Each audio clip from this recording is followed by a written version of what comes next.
மோடியே சொல்றாரு எதிர்க்கட்சிகள் சார்ந்த உறுப்பினர்கள் வந்து கறி சாப்பிட்றாங்க.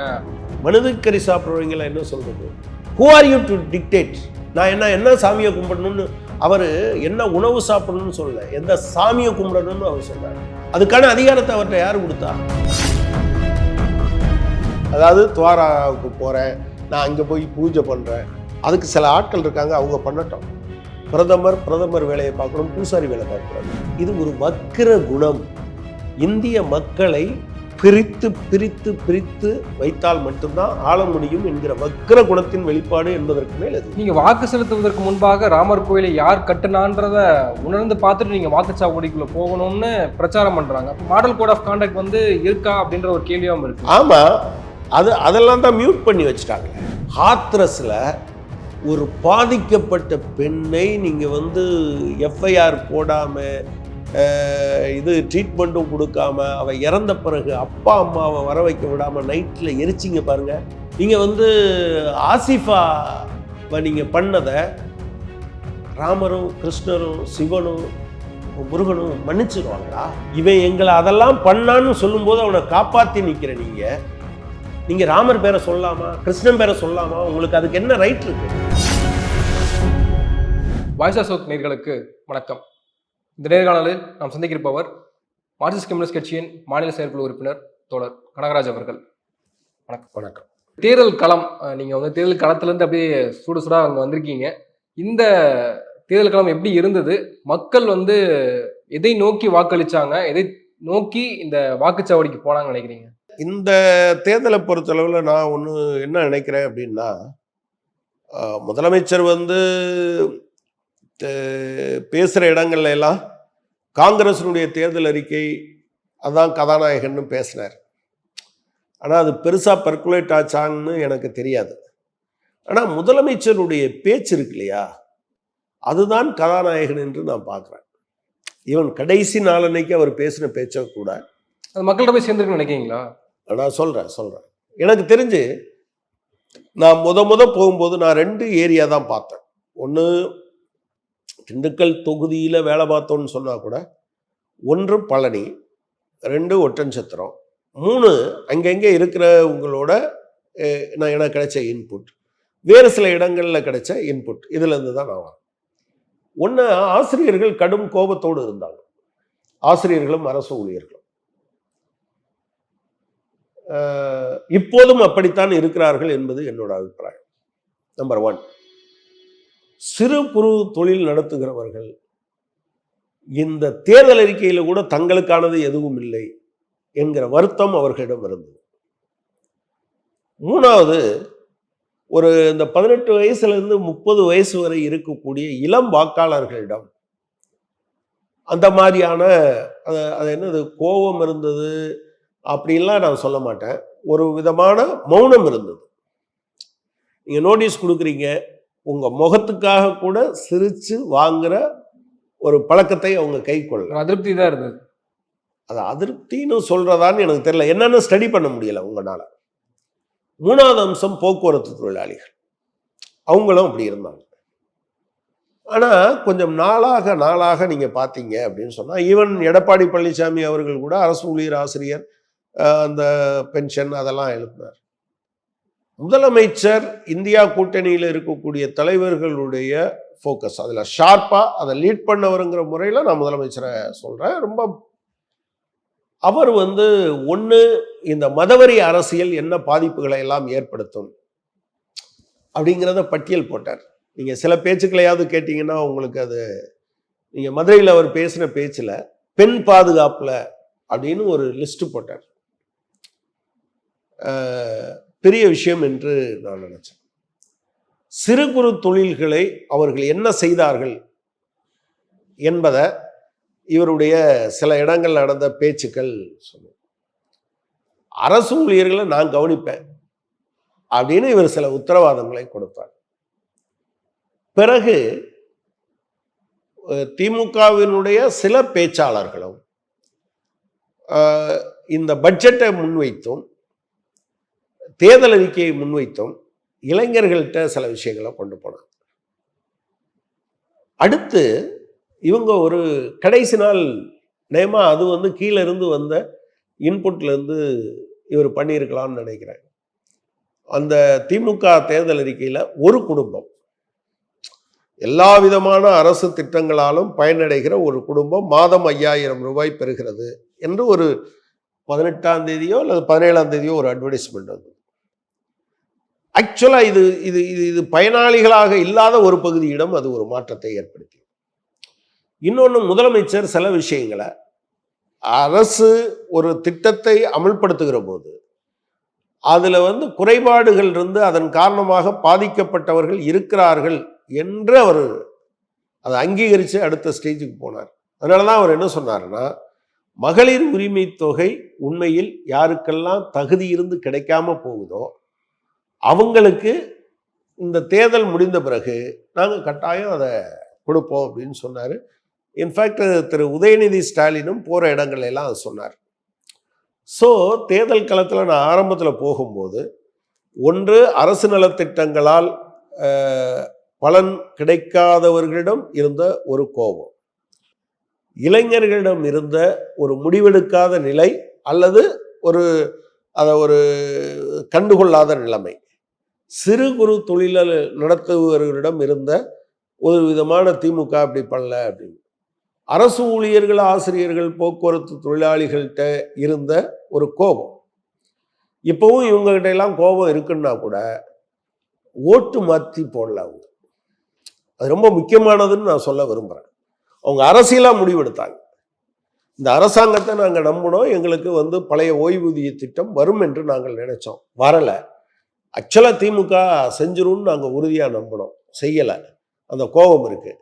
ஆனால் அரசியலாக நீங்கள் அதிமுகவோ பாஜகவோ திமுகவுக்கு மாற்றாக இருக்கிறதுக்கு வாய்ப்பு கிடையாது. அவங்க இதை விட மோசமான ஆட்கள் என்கிற முறையில் தான் பண்ணாங்க. ஆரம்பத்தில் இந்த முதல் வகுப்பு நடந்தது, இந்த தேர்தல் நடத்த போகிறவங்களுக்கு. அவங்களுக்கு நோட்டீஸ் கொடுக்க போகும்போது சில இடங்களில் நீங்களுமா தோழர் உங்களுக்கு ஓட்டு போடுங்கன்னு கேட்டால் கூட பரவாயில்ல, நீங்கள் வந்து திமுக தலைமையிலான இந்தியா கூட்டணியின் மார்க்சிஸ்ட் கட்சி வேட்பாளர்னு பேசுகிற இடத்துல எல்லாம் பேசுகிறீங்க, எங்ககிட்ட வந்தும் நீங்கள் வந்து திமுகன்னு பேசுகிறீங்க. அவர் வந்து வேற தொகுதியில் இருக்கார், வேடசந்தூர் தொகுதியில் இருக்கிறவர் இந்த வகுப்புக்கு வந்திருக்கார். திமுகவுக்கு நான் ஏன் ஓட்டு போடணும் அப்படின்னு சொன்னார். நான் அப்புறம் கொஞ்சம் தனியாக பேசினேன், அவர் கன்வின்ஸ் ஆனதாலாம் தெரில. பட் டுவர்ட்ஸ் த எண்ட், 2வது 3வது பயிற்சிகள் நடந்ததில்ல, அப்போ பார்க்கும்போது there was a change. அவங்க வந்து சரி தேர்தல் முடிஞ்ச பிறகாவது இதையெல்லாம் கொஞ்சம் சீரியஸாக பாருங்க தோழர், முதலமைச்சர்கிட்ட பேச. சிலரும் கேள்வி கேட்குறாங்க, அதாவது பாஜக நன்மை செய்யல, அவங்க நிறைய தீங்கு விளைவிச்சிருக்காங்க மக்களுக்கு, எந்தவித நன்மையுமே இல்லாதனால அவங்க வந்து போராட வேண்டிய நிலைமை இருக்கு. ஆனால் திமுகவுக்கு அவங்க தான் நிறைய விஷயங்கள் செஞ்சிருக்காங்க, காலை உணவு திட்டம் கொடுத்துருக்காங்க, மகளிர் உரிமை தொகை கொடுத்துருக்காங்க, பஸ் ஃபேர் கொடுத்துருக்காங்க. இத்தனை செய்தும் அவர்கள் வந்து எல்லா மக்கள்கிட்டையும் நூக்கன் காண போய் வேலை செய்ய வேண்டிய அவசியமே இருக்கு அப்படின்ற ஒரு கேள்வியா இல்லை இல்லை, நீங்க சொர்க்கத்தை கொண்டு வருவோம்னு அந்த பக்கத்தில் பேசிக்கிட்டே இருக்காங்க. நீங்க குஜராத் மாடல் ஒன்றும் இல்லாத ஒரு கேவலமான மாடல், ஒரு ஒரு ஒரு ஒரு அதாவது அதை என்ன சொல்றது, மிகப்பெரிய சுரண்டல். வெளிநாட்டுக்கு இடையில ஹிந்து பத்திரிகையில் ஒரு நல்ல சென்டர் பேஜ் ஆர்டிகிள் வந்திருந்தது இங்கிலீஷில். ஆண்டுதோறும் பல ஆயிரக்கணக்கானவர்கள் சட்டவிரோதமாக வெளிநாடுகளில் வேலை தேடி குடியேறுகிறார்கள், சட்டவிரோதமாக.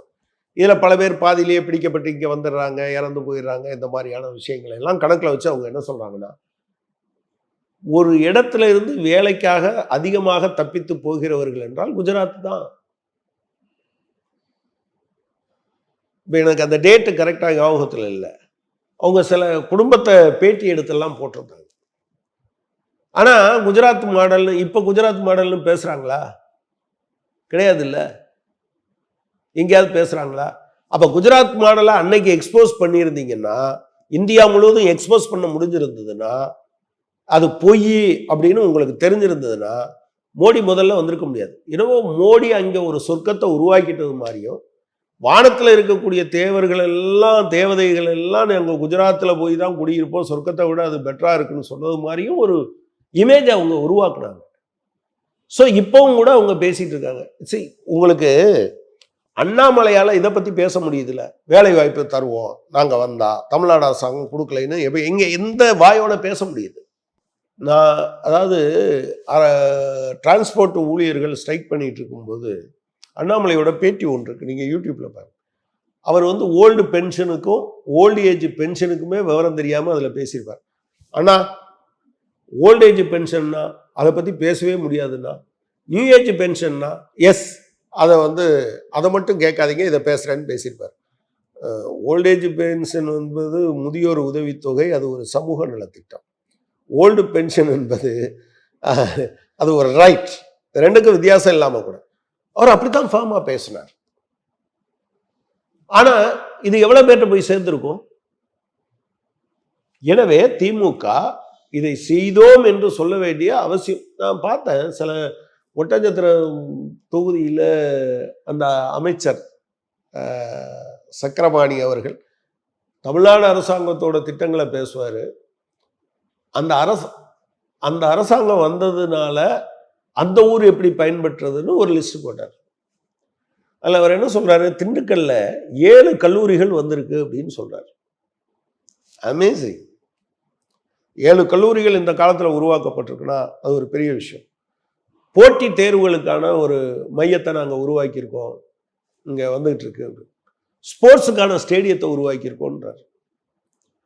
ஆக்சுவலாக என்னன்னா, நான் ரெகுலராக பேப்பர் வாசிக்கிறவன், எனக்கு சில விஷயங்கள் தெரியும்னு நினச்சேன். ஆனால் அங்கே போன பிறகுதான் என்னுடைய வித்தியாசம் என்பது தெரியுது. எனவே நீங்கள் வந்து எவ்வளவு நல்லதாக செஞ்சீங்கனாலும் அந்த நன்மையை நீங்கள் கொண்டு போய் சேர்க்கிறதும், வர்ற பொய்களை நீங்கள் அது பொய்ன்னு சொல்கிறதும் உங்களுடைய வேலையாக இல்லாமல் இருந்தால், நீங்கள் நல்லது செஞ்சுட்டா மட்டுமே மக்கள் உங்களுக்கு வந்து ஓட்டு போட்ட மாட்டாங்க. எப்படி இது நல்லதுங்கிறத அவங்களுக்கு சொல்லவும் வேண்டியிருக்கும். இப்போதான் வந்து முதல் கட்ட ஒரு முதல் ஃபேஸ் நம்ம முடிஞ்சிருக்கு.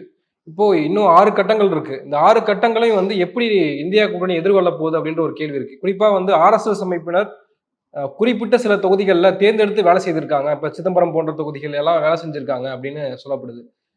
நீலகிரி தொகுதியிலையும் RSS வந்து வேலை செய்திருக்காங்கன்னு சொல்லப்படுது. அப்போ இளைஞர்கள் மத்தியில, குறிப்பாக தமிழ்நாட்டிலேயே RSS களத்துல இறங்கி இளைஞர்கள் மத்தியில வந்து இது இந்துத்துவ அஜெண்டாவை திணிப்பதற்கான வாய்ப்பு ஒரு ஒரு ஸ்டெப்பை வந்து எடுக்கிறாங்க. அதை நம்ம பார்க்கிறோம். அப்போ இன்னும் நார்த் இந்தியாவில் எந்த அளவுக்கு அவங்க பண்ண போறாங்க, அதெல்லாம் எப்படி எதிர்கொள்ள போறாங்க அப்படின்ற ஒரு கேள்வி இருக்குல்ல, நீங்க எப்படி பார்க்குறீங்க? அதான் ஒரு பொய்யை திரும்ப திரும்ப சொல்ல முடியாதுங்கிறத நரேந்திர மோடி ஒத்துக்கிட்டதுனால தான் இப்போ குஜராத் மாடல் சம்பந்தமாக பேச மாட்டேன்றாரு. ஸோ நார்த்தில் அவங்க எக்ஸ்போஸ் ஆயிட்டாங்க. தமிழ்நாட்டில் கூட நீங்கள் பார்த்தீங்கன்னா டுவர்ட்ஸ் த எண்ட், தேர்தல் பரப்புரை முடிவதற்கு ஒரு வாரத்துக்கு முன்பிருந்து திரு எடப்பாடி பழனிசாமி பிஜேபி அட்டாக்கை அதிகரித்தார். ஏன் அதிகரித்தார்? பிஜேபியை எதுக்காக ஒன்று, சிறுபான்மை மக்கள் மத்தியில் இவரை பற்றி ஒரு சந்தேகம் அவங்க ஆதரவாளராக இருக்கிறவர்கள் மத்தியிலே வந்துருச்சு. எனவே அந்த ஓட்டை தக்க வைக்க முடியாது அப்படிங்கிற ஃபீலிங் அவருக்கு வந்தது. 2, இந்து மதத்தில் ஆன்மீகத்தில் பிடிப்பா இருக்கிற பலரும் கூட மதவெறியை ஆதரிக்கிறவங்க இல்லை, பெரும்பான்மை. அவங்க மத்தியிலையும் இவர் என்ன எவ்வளவு பெரிய டேஞ்சரை பத்தி பேசாம இருக்காரு அப்படிங்கிற இந்த விஷயங்கள்லாம் போன பிறகுதான் அவர் அதை பேச ஆரம்பிச்சார். RSS தான் RSS சொல்லி போய் ஒர்க் பண்ணார். அது பொய் சொல்லும், உங்களுக்கெல்லாம் தெரியாது, நாங்க வந்து இப்படி ஆகாயத்திலேருந்து இறங்கி வந்தவங்க. நீங்க நார்த்தில் போய் பார்த்தீங்கன்னு வச்சுக்கோங்க, சாலைகள் எப்படி இருக்கு தெரியுமா அப்படின்னு ஒரு படத்தை காமிப்பாங்க, போட்டோவை காமிப்பாங்க, நீங்க மிரட்டே போயிருவீங்க. இல்ல அது எடுபடாத நீங்க சொல்லிட முடியுமா? தமிழ்நாட்டிலேயே அது எடுபடலாம் நம்ம சொல்லிட முடியுமா? இல்ல, நீங்க இதை ஒட்டித்தான் நாம முதலமைச்சரோட பிரச்சாரத்தை, இந்தியா கூட்டணியில இருந்தவங்களோட பிரச்சாரத்தை, இதன் தாக்கத்தின் காரணமாக திரு எடப்பாடி, நான் அந்த தாக்கமே இருக்காதெல்லாம் சொல்ல, அவங்க கொஞ்சம் பேரை ஏமாத்தி இருப்பாங்க, இருப்பாங்கிறதுல எனக்கு எந்த சந்தேகமும் கிடையாது. மோடியே சொல்றாரு, எதிர்கட்சிகள் சார்ந்த உறுப்பினர்கள் வந்து கறி சாப்பிட்றாங்க, ஆட்டுக்கறி சாப்பிட்டாங்கன்னு சொல்றதா இருக்கட்டும். இப்போ அண்மையில வந்து துவாரகா நகரத்தை தேடி நான் கடலுக்குள்ள இறங்கினேன், போய் வழிபட்டுட்டு வந்தேன், அது தேவையில்லாத வேலைன்னு எதிர்கட்சிகள் விமர்சனம் பண்றாங்க, இவங்களுக்கா நீங்க ஓட்டு போட போறீங்கன்னு பேசுறாரு. அப்ப அதையும் நம்ம பார்க்கிறோம்ல. மனிதக்கறி சாப்பிட்றவங்கள என்ன சொல்றது? மனித ரத்தத்தையும் மனித கறியையும் சாப்பிட்றவங்கள என்ன சொல்றது? அதாவது நான் சாப்பிட்றவங்கன்னா அது அப்படியே கேனிபல்ஸ் அப்படின்னு நான் சொல்லலை. நீங்கள் உங்களுக்கு ஆட்டுக்கறியை சமைக்கும் போது உங்கள் வாயில் எச்சில் ஊறுறது மாதிரி மனிதர்கள் செத்து விழும்போது அந்த அதிகார எச்சில் உமிழ் ஊறுகிற மனிதர்களை என்னன்னு சொல்லுவீங்க நீங்க? எனவே நீங்க நான் சாப்பிட்றேன், அது என்னுடைய உணவு பழக்கம். நான் சாப்பிட்டா என்ன? ஏன் அவர் என்ன சொல்றாரு? அவர் ஏதாவது ஒரு கடவுளை நம்பிக்கிட்டு இருப்பார். என் கடவுள் சுடலமாடனுக்கோ ஐயனாருக்கோ அல்லது இந்த மாதிரியான காளியாத்தாளுக்கோ எங்க படையல்ல நாங்க நான்வெஜ் சமைக்கலைன்னா சாமி கோவிச்சுக்கும். Who are you to dictate? நான் என்ன சாமியை கும்பிடணும்னு அவர் என்ன உணவு சாப்பிடணும்னு சொல்லல, எந்த சாமியை கும்பிடணும்னு அவர் சொல்றாரு.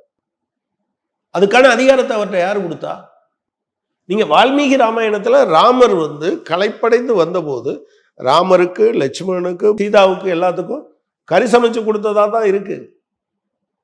கம்பராமாயணம் என்றால் அது ஒரிஜினல் இல்லை இந்த சென்ஸ். வால்மீகி ராமாயணத்தை பேஸ் பண்ணி தான் இது வந்திருக்கு. துளசிதாசர் ராமாயணம், ராம் சரிதமானஸ் அதை வச்சு தான் வந்திருக்கு. இப்படி பலரும் மாறி மாறி வந்திருக்குன்னு வச்சுங்க. ஆனால் ஒரிஜினல் நீங்கள் சொல்றது வால்மீகி ராமாயணத்தை தானே சொல்றீங்க. ஸோ மாமிசம் சாப்பிடுவதா வேண்டாமா என்பது ஒரு தனி மனிதனுடைய உரிமை. அதை பற்றி உங்களுக்கு என்ன? துவாரகாலில் போய் நீ அதான் தமிழில் நல்லா சொல்லியிருக்காங்க. இதுக்கெல்லாம் உரைக்கிற மாதிரி தமிழை படிச்சுட்டேன்னு சொல்றது மட்டும் இல்லை. நட்ட கல்லும் பேசுமோ நாதன் உள் இருக்கையில். நீ உண்மையான பக்திமானா இருந்தா கடவுள் ஓங்கிட்ட தாண்டா இருக்கான், நீ ஒரு கல்லு முன்னால போய் ஏன் நிக்கிறாயின்னு பாடி இருக்காங்க இல்லையா? நீ கல்லு முன்னால ஏன்டா போய் நிக்கிற? நட்ட கல்லும் பேசுமோ நாதன் உள் இருக்கையில். நாதன் உள்ளதாண்டா இருக்கான், நீ ஏன்டா பேசுற? நீங்க மலித்தலும் நீட்டலும் வேண்டா உலகம் பழித்தது ஒழித்து விடு. மொட்டை அடிச்சுக்கிட்டும் அலையாத, தாடி வளர்த்துக்கிட்டும் அலையாத, உலகத்துல தப்புன்னு சொல்றதெல்லாம் விட்டுருன்னு சொல்றாங்க. இவர் பண்றது என்னது? மொட்டை அடிக்கிறதும் தாடி வளர்க்குறதும். அதாவது துவாராவுக்கு போறேன், நான் அங்க போய் பூஜை பண்றேன், அதுக்கு சில ஆட்கள் இருக்காங்க, அவங்க பண்ணட்டும். பிரதமர் வேலையை பார்க்கணும், பூசாரி வேலை பார்க்கக்கூடாது. பூசாரியா போறேன்னு ராமர் கோயிலுக்குள்ள போய் நின்றுக்கிட்டு அதை போட்டோ எடுத்து போட்டு அரசியலுக்கு அதை பயன்படுத்தக்கூடாது. எனவே இது ஒரு வக்கிர குணம். இந்திய மக்களை பிரித்து பிரித்து பிரித்து வைத்தால் மட்டும்தான் ஆள முடியும் என்கிற வக்கிர குணத்தின் வெளிப்பாடு என்பதற்கு மேல் எது? நீங்க வாக்கு செலுத்துவதற்கு முன்பாக ராமர் கோயிலை யார் கட்டுனான்றத உணர்ந்து பார்த்துட்டு நீங்க வாக்குச்சாவடிக்குள்ள போகணும்னு பிரச்சாரம் பண்றாங்க. அப்ப மாடல் கோட் ஆஃப் கான்டக்ட் இருக்கா அப்படின்ற ஒரு கேள்வியாவும் இருக்கு. ஆமா, அதெல்லாம் தான் மியூட் பண்ணி வச்சுட்டாங்க. இந்த துவாரகா கோயில், ராமர் கோயில்னு பேசிக்கிட்டே அலைகிறீங்களே, நீங்க தேர்தலுக்கு போறதுக்கு முன்னால ஆட்சி கட்டில இருக்கிற நீங்க என்ன சொல்லணும்? நான் வேலை கொடுத்தனா 2 கோடி பேருக்கு, விவசாயிகளுக்கு 1.5 மடங்கு விலை கொடுத்தனா, விவசாயிகளோட வருமானத்தை 2022 2 மடங்கு ஆக்கிட்டனா, 60 வயசான விவசாயிகளுக்கும் வியாபாரிகளுக்கும் ஓய்வூதியம் கொடுத்துட்டனா அப்படின்னு யோசிச்சுட்டு நீங்க பேசணும். அதெல்லாம் பேச முடியாதுங்கிறதுனால தான் அவர் என்ன சொல்றாரு. இவர் இது சொல்றது முதல் முறையா? இன்னைக்கு என்ன கர்நாடகாவில் நீங்கள் ஒரு ஏங்க அது ரொம்ப ஒரு குரூர நகைச்சுவைன்னு சொல்லுவோம்ல. ஒரு தேர்தலில் போய் நீங்கள் காஷ்மீர் ஃபைல்ஸ் படம் பாருங்க, கேரளா ஸ்டோரி படம் பாருங்க என்று எங்கே பேசுனாரு? அநேகமாக கர்நாடகா சட்டமன்ற தேர்தலின் போது மணிப்பூர் எரிந்து கொண்டிருந்த போது அந்த ஊருக்கு மோடியும் அமித்ஷாவும் போகாமல் இங்கே உட்காந்து பேசிக்கிட்டே இருந்தாங்க. மக்கள் ஏமாந்துட்டாங்களா? அது இதுக்கு மேலே போய் ஓட்டு போடும்போது ஜெய் பஜ்ரங் பலின்னு சொல்லுங்க அப்படின்னாரு. எல்லா தெய்வங்களும் ஒன்றாக சேர்ந்து இப்படி ஜனங்களை ஏமாத்திரியே அப்படின்னு மோடிக்கு எதிராக விஸ்வரூபம் எடுத்தது தான் கர்நாடகா தேர்தல் என்று நான் சொல்ல முடியும், அவர் பாஷையில் சொல்கிறேன். எனவே நீங்கள் துவாரகாவுக்கு போனால் நான் கிண்டல் பண்ணத்தான் செய்வேன்.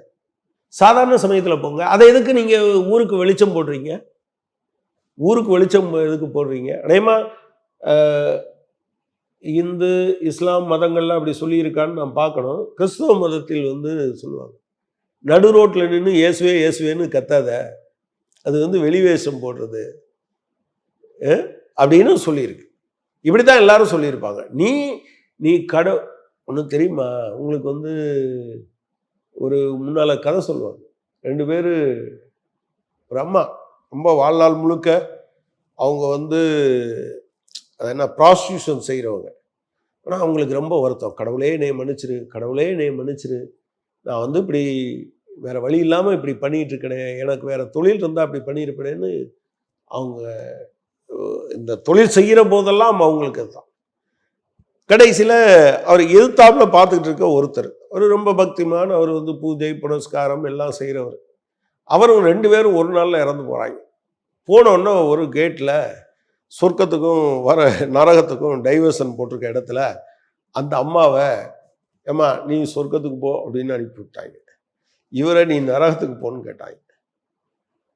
அப்போ வந்து இவர் ரொம்ப கொதிச்சு போய் கேட்பார், பூஜை புனஸ்காரம்லாம் பண்ணிக்கிட்டே இருந்தேன், நான் எவ்வளவு பக்திமானாக இருந்தேன், என்னைய வந்து நீ நரகத்துக்கு போக சொல்கிற. அவள் வந்து உடலை விற்று பிழைச்சிக்கிட்டு இருந்தா, அவள் உடலை விற்று பிழைக்கிற ஒவ்வொரு நிமிஷமும் தான் செய்கிற பாவத்துக்காக, தன்னுடைய அந்த தவிர்க்க முடியாத விஷயத்துக்காக கடவுளை நினச்சிக்கிட்டே இருந்தா. அவள் தொழில் தான் அதுவாக இருந்தது தவிர, ஆனால் அது தப்புன்னு உணர்ந்திருந்தான். ஆனால் நீ கோயிலுக்குள்ளே போய் நிற்கும்போது கூட நீ கடவுளை நினச்சதை விட யாரை நினைச்சது அதிகம்? அந்த அம்மாவை நினைச்சது தான் அதிகம். எனவே நீ நரகத்துக்கு போகணும். எனவே நீங்கள் நல்லது செய்றீங்களா இல்லையாங்கிறது தான் பிரச்சனையே தவிர, துவாரகாவுக்கு ஏன் போறீங்க? ஹாத்ரஸில் ஒரு பாதிக்கப்பட்ட பெண்ணை நீங்கள் வந்து எஃப்ஐஆர் போடாமல், இது ட்ரீட்மெண்ட்டும் கொடுக்காம, அவள் இறந்த பிறகு அப்பா அம்மாவை வர வைக்க விடாமல் நைட்டில் எரிச்சிங்க பாருங்க. துவாரகாவுக்கு இல்லை, நேர சிவா விஷ்ணு எல்லாத்தையும் போய் பார்த்து, ஈவன் பிரம்மாவையும் சேர்த்து பார்த்து, முருகனையும் சேர்த்து பார்த்து, ஐயா நான் உங்கள் பக்தன்னு சொன்னால் கூட முதல்ல போய் அந்த பொண்ணை காப்பாற்றிடுவான்னு சொல்லுவாங்க. முதலமைச்சர் பேசுகிறாரு பார்த்தீங்களா, அந்த செங்கார்னு ஒரு எம்எல்ஏவை பற்றி பேசினார். அதுவும் உன்னால நடந்தது. ஒரு பொண்ணு வேலைக்கு போகிறா, அண்ணன் தம்பி 2 பேரும் சேர்ந்து அந்த பொண்ணை பாலியல் வன்கொடுமைக்கு உள்ளாக்குறாங்க. இதை கேட்க போன அப்பாவை ஸ்டேஷனில் வச்சே அடித்து கொண்டுடுறாங்க. இந்த பொண்ணு கேஸுக்கு உதவி செஞ்ச லாயர்ஸ் அவங்க அத்தையெல்லாம் போகிறத கண்டெய்னரை விட்டு இடிச்சிடறான். இந்த பாவத்தை எங்கே சேர்ப்பீங்க? நீங்கள் பாலியல் வன்கொடுமைக்கு உள்ளான பில்கிஸ் பானு வழக்கில் இது முடிகிறதுக்கு முன்னாலேயே 11 பேரும் ஜெய் ஸ்ரீராம்னு போட வச்சு வெளியே கொண்டு வந்தீங்கல்ல, ராமர் மன்னிப்பார் அவங்கள? நீங்கள் வந்து ஆசிஃபாவை நீங்கள் பண்ணதை ராமரும் கிருஷ்ணரும் சிவனும் முருகனும் மன்னிச்சிருவாங்களா? எப்படி மன்னிப்பாங்கன்னு கேட்குறேன். எனவே நீங்கள் போடுறது பகல் வேஷம்னு நான் சொல்கிறேன். நீங்கள் இதுக்கு தான் சொல்கிறீங்களே தவிர, நீங்கள் உண்மையான நீங்கள் ஒரு ஒரு ஒரு போராட்டத்தில் இருக்கவங்கள பின்னால் ஜீப்பில் வந்து இடித்து 4 பேரை கொண்டாங்கல்ல, உங்கள் மினிஸ்ட்ரியில் இருக்கவரோட பையன், அவரை இப்போ வெளியே விட்டுக்கிட்டு இருக்கீங்களே, இதை மக்கள் விரும்புவாங்களா? நீங்கள் வந்து திரௌபதி வந்து தன்னுடைய ஆடை அவிழ்க்கப்படும் போது கத்துன போது வந்த கிருஷ்ணர் வந்து பேர் என்ன, இந்த ஆள் ஒலிம்பிக் கமிட்டி தலைவர் பிரிஜ்பூஷன் சரண் சிங், இவன் எங்களை அதெல்லாம் பண்ணான்னு சொல்லும்போது அவனை காப்பாற்றி நிற்கிற நீங்கள் ராமர் பேரை சொல்லலாமா, கிருஷ்ணன் பேரை சொல்லலாமா? உங்களுக்கு அதுக்கு என்ன ரைட் இருக்கு? அஃப்கோர்ஸ். எனவே இது ஒரு பகல் வேஷம், வெளி வேஷம். நீங்கள் மதத்தை வியாபாரத்துக்கு பயன்படுத்துகிறவர். இதை அந்த மக்களும் புரிஞ்சு வச்சிருக்காங்க. அப்படிங்கிறதுனால தான் இங்கே புதுசாக வந்து விற்கலாமா, கவரிங் நகையை இதுவரை அவர் விற்றுக்கிட்டே இருந்தார். 10 வருஷம் முடிஞ்ச பிறகு அது கருத்து இழிச்சுக்கிட்டு நிற்கிது. தமிழ்நாட்டில் வந்து இதுதான் சொக்க தொங்கன்னு அண்ணாமலையும் அமித்ஷாவும் நரேந்திர மோடியும் நம்ம நிர்மலா சீதாராமனும் சொல்கிறதுக்கு முயற்சி பண்ணுறாங்க. தமிழக மக்கள் அது கவரிங் நகை தாங்கிறத இந்தியா கூட்டணி அதை காமிச்சிருச்சு. எனவே அது ஒன்றும் நாட்டிலையும் எடுபடாது என்பதுதான் உண்மை. அண்ணாமலை வந்து எலெக்ஷன் கமிஷன் ஆஃப் இந்தியாவை குற்றம் சாட்டுறாரா அல்லது திமுகவை குற்றம் சாட்டுறாரா அப்படின்னு தெரியல. ஆனால் 1 லட்சம் வாக்காளர்கள் காணவில்லை கோயம்புத்தூர் தொகுதியில் அப்படின்னு சொல்றாரு. 1 லட்சம் வாக்காளர்கள் எங்க போனாங்க அப்படின்ற ஒரு கேள்வி வந்து முன்வைக்கிறாரு. உங்களுடைய பதில் என்ன? ஒருவேளை திமுக தான் பண்ணியிருப்பாங்களோ அப்படின்னு சொல்றாரு அவரு. என் வீட்டில் என்னுடைய மனைவிக்கும் எனக்கும் ஓட்டுருக்கு. நான் டிராஃப்ட் வரும்போது பார்த்துட்டேன், இருந்தது. இடையில ஒரு அம்மா என்கிட்ட பேசுகிறாங்க, சார் உங்கள் வீடு பூட்டி இருக்குது, நீங்கள் இந்த வீட்டை காலி பண்ணிட்டதா சொல்கிறாங்க. ஏம்மா இன்னைக்கு தாம்மா பூட்டி இருக்கு, நான் இந்த ஊரில் இருந்து தான் வெளியூருக்கு போயிட்டு வந்துட்டுருக்கேன். நான் பக்கத்து வீட்டில் கேட்டேன் சார். அடுத்த வீடு என் தம்பி வீடு. யார்ட்டையாவது கேட்டாங்களான்னு நானே போய் கேட்டேன். அதாவது என் தம்பி வீட்டுக்கு பக்கம் இது ஒரு தம்பி வீடு. ஒரு தம்பி வீட்டில் நான் இருக்கேன், இன்னொரு தம்பி. அப்புறம் அடுத்த வீட்டை சொன்னாங்க. அந்த வீட்டில் இருக்கிறவங்க நான் பேரை சொல்லி அவங்க சொன்னாங்களா இவங்க சொன்னாங்களான்னு கேட்டோன்னே, சரி சார் உங்கள் ஓட்டர் ஐடி நம்பர் சொல்லுங்கள் அப்படின்னாங்க. நான் சொன்னேன், இதான் என் நம்பரு, ஃபோன் நம்பரு. நேற்று ஓட்டு போட போனால் எனக்கு அது மனப்பாடமாக இருக்குது. என்னோட நம்பர் வந்து சீரியல் நம்பர் 75வது பாகத்தில் 331. என் மனைவியோடது 332. நாங்கள் 2 பேரும் போகிறோம். 331 இருக்குது. 332ல் டெலீட்டட்னு ஒரு சீல் கொடுத்துருக்கு. நேற்று என் மனைவி ஓட்டு போடல. இப்போ நான் கம்ப்ளைண்ட் எழுதுறோம்னு வச்சுருக்கேன். என்னோட கேள்வி, குறைஞ்சபட்சம் அந்த ஏரியாவில் இருக்க ஒரு 1,00,000 வாக்குகள் அது நீக்கப்பட்டது அப்படின்னு சொன்னால் அதுக்கு திமுக காரணம்னா, ஒரு கம்யூனிஸ்ட் கட்சியினுடைய ஒரு நிர்வாகி அவங்க வீட்டில் இருக்கிறவங்க ஓட்டம் பார்த்து எப்படி டெலீட் பண்ணுவாங்கன்னு கேட்குறேன். எனவே ஒன்று அந்த எடுத்த ஆள் பிஜேபியாக இருக்கணும், இல்லைன்னா தேர்தல் கமிஷன் சரியில்லாமல் இருக்கணும். தேர்தல் கமிஷன் சரியில்லாமல் இருக்கணும்னா நான் சத்யபிரதா சாகுவை சொல்ல மாட்டேன். நீங்கள் 3 பேரை நியமிச்சிங்கல்ல, தலைமை நீதிபதி இல்லாமல் நாங்களே போடுவோன்னு போட்டிங்கல்ல, உங்களால் வந்தது. அதுக்காக யாராவது பொறுப்பேற்கணும்னா அண்ணாமலையும் நரேந்திர மோடியும் அமித்ஷாவும் பொறுப்பேற்கணும். நன்றி. பல விஷயங்கள் பகிர்ந்துக்கிட்டீங்க. உங்கள் நேரத்துக்கு மிக்க நன்றி.